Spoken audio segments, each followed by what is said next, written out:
Susie Wiles has been talking to Chris Whipple from Vanity Fair since the Trump administration took office. Apparently, reportedly, Chris Whipple has talked to Susie Wiles after each big event has occurred with that the Trump administration has been a part of, and he's gotten her take and her opinion, talked to people around her in the West Wing, and took photographs of a lot of the Trump inner circle, and the profile has gone viral. And the reason that I'm laughing is because it's just a hit piece. It's just a straight up nasty, malicious, biased, partisan hit piece. They don't even really try to disguise that.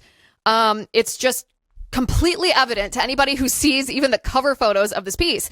If I were President Trump, I'd probably find out who on his team, on the Trump administration, gave approval for this Vanity Fair piece, who let them have this inner access, who didn't give them veto power over some of these hideous photographs that they took. Like I said, malicious photographs. It's not just unflattering photography. It's deliberately trying to portray these people as looking disgusting, really, when they're not. They're just normal looking people like everybody else. And I would fire that person if I were President Trump. I would fire whoever let Vanity Fair do this, because you could call this an unforced error. All that being said, there's one part in this piece that is not getting a lot of play, and this is something that I actually find quite interesting. There's one of the photos, by the way, that I was talking about. Like, look at that picture of Susie Wiles. No one claims she's a runway model. Like, obviously she's not 20 years old. No one cares about that. But that is obviously a photograph that is deliberately intended to make her look psycho. Her eyes wide open like that, the angle, her eyebrows raised, like, the photographer did that deliberately, and it was a deliberate decision by the editorial team to try to get a photo like that and then to publish it. It wasn't an accident. This was done. And the same with Rubio. Look at this picture of Marco Rubio. Marco Rubio is a very normal looking, however old he is, 40 or 50-year-old dad. And look, they make him look like he's dying of the plague here. That was intentional. It wasn't an accident. It wasn't a moment that was a candid moment that was caught on camera that just happens to be a little unflattering. No, they did this on purpose. It was malicious because they're trying to undermine these people, especially the people who they think might have political careers after President Trump. They did this to Caroline Leavitt too, this really weird, close-up, unflattering portrait of her face. Caroline Leavitt obviously is a nice-looking person, and they are deliberately trying to make her look ugly. Why? Why are they doing that? Because, well, they're trying to be malicious. They're trying to drive a wedge between President Trump and his staff. And I know the president is not naive. He's not going to let that happen. And honestly, like I said, I know this is going viral on X, but really people should not be that upset about it. There's some, like, I don't want to call it morbid curiosity, but it's like, there is sort of a morbid curiosity when you see these ugly photos posted. Like, of course, we're going to look at it. It's also right before Christmas, and the stories are kind of, getting a little less by the day.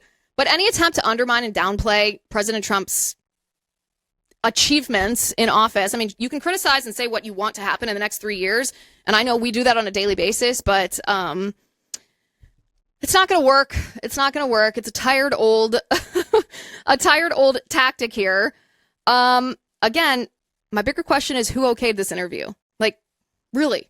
Are you an idiot to give the mainstream media this opportunity to try to attack you? Whoever approved it should be fired. It's also interesting to me, if you look at the group photo in this article, the one, I think, who does it have in it? It has Stephen Miller in it. It has JD Vance. It has Caroline Leavitt. It has Susie Wiles. It has Marco Rubio. It is interesting to me that nobody in that photo said, this probably isn't a good idea. Like, who are we trusting here? Vanity Fair? Yeah, that's one of the photos, but there's another photo of them. It sort of looks like the Bush administration photo, a replica of that, sitting around a table. It's funny to me that none of these people, like, most of these people are people of good judgment, and no one said, probably not a good idea to be trusting Vanity Fair.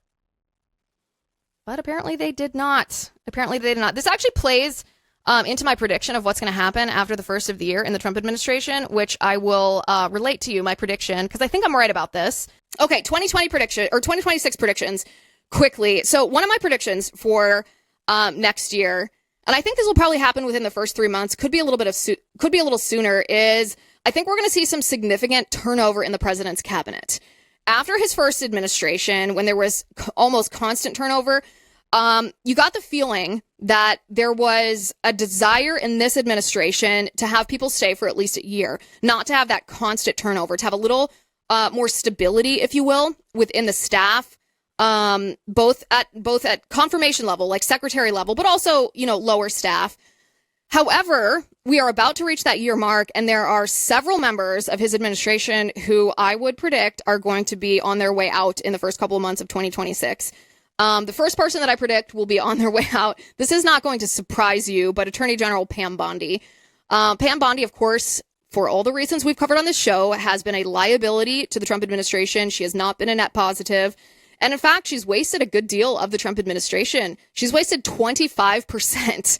A quarter of the Trump administration, and half of the time, if you worry that the Democrats are going to win the midterms next year, half of the time when Republicans control the presidency and the House and the Senate, she's wasted without any significant accomplishments. Her accomplishments are kind of the type that you would just expect. You're not going to get a pat on the back for doing the basic requirements of your job. And her accomplishments are kind of just at that level. And I think the president has come to recognize that. I think Pam Bondi will be on her way out before too long. I think Kristi Noem will be on her way out at DHS before too long as well, for similar reasons. A whole year has passed, and while Kristi Noem has done some good things, the deportations, and by the way, I'm aware that the deportations, the slowness of the deportations is not entirely the fault of the Trump administration, because we also have these essentially judicial insurrectionists as judges issuing these injunctions that they have no authority to issue to try to stymie the Trump administration. I get that. But we've seen a lot of media of Kristi Noem in full hair and makeup and battle rattle, kind of prancing around. And I don't think we're going to see much of that much longer. I think we're going to see turnover there. I don't know about Susie Wiles. I don't think that this Vanity Fair piece makes it more likely one way or the other. The chief of staff position is an extremely demanding position, and the chief of staff doesn't always last more than a year. I don't think it would be surprising if Susie Wiles didn't stay more than a year, but I don't think that this piece is like, okay, her announcement that she's leaving the White House. But the other two, I do think we will see before too long.